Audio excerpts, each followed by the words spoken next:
Bore da, good morning. It's Jo from Talk and Play. Today we're going to read Who's in the Loo? Are you ready? Yes? Who's in the loo?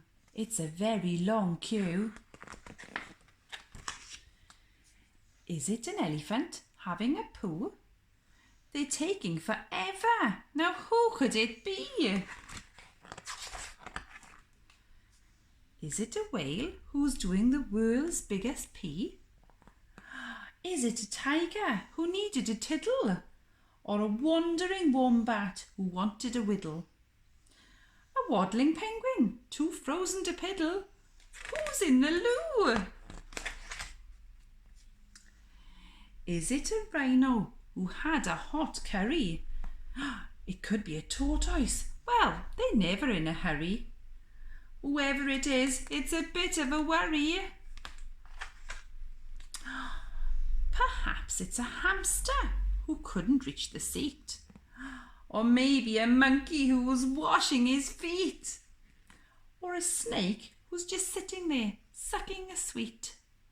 Who's in the loo? Perhaps it's a poor little velvety mole who reached for the paper and fell down the hole and is now bobbing about like a damp bit of coal. Who's in the loo? Has a hippo's fat bottom got wedged in the pan? Or is it a rat being sick after eating a flan? Or it could be a cat sailing his catamaran. Who's in the loo? That's what we'd like to know. And why are they being so terribly slow? We're all getting desperate. It's our turn to go. Is it a crocodile clipping his nails? Is it a school full of skunks all washing their tails? Or it could be a coachload of elderly snails.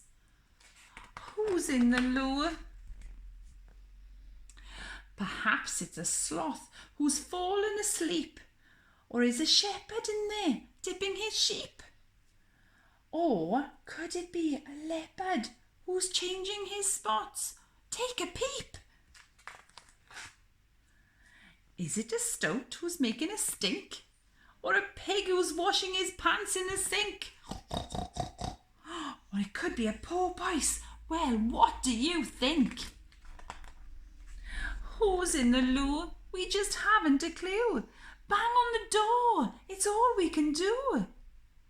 We heard a small voice. It said, I'm in the loo. I'm just doing what my mum taught me to do. But it takes me forever and no one understands. It was an octopus washing all 8 of his little hands. Oh, wow. Well, that was a lovely story. I hope you enjoyed. We'll see you again soon. Hwyl fawr. Bye-bye.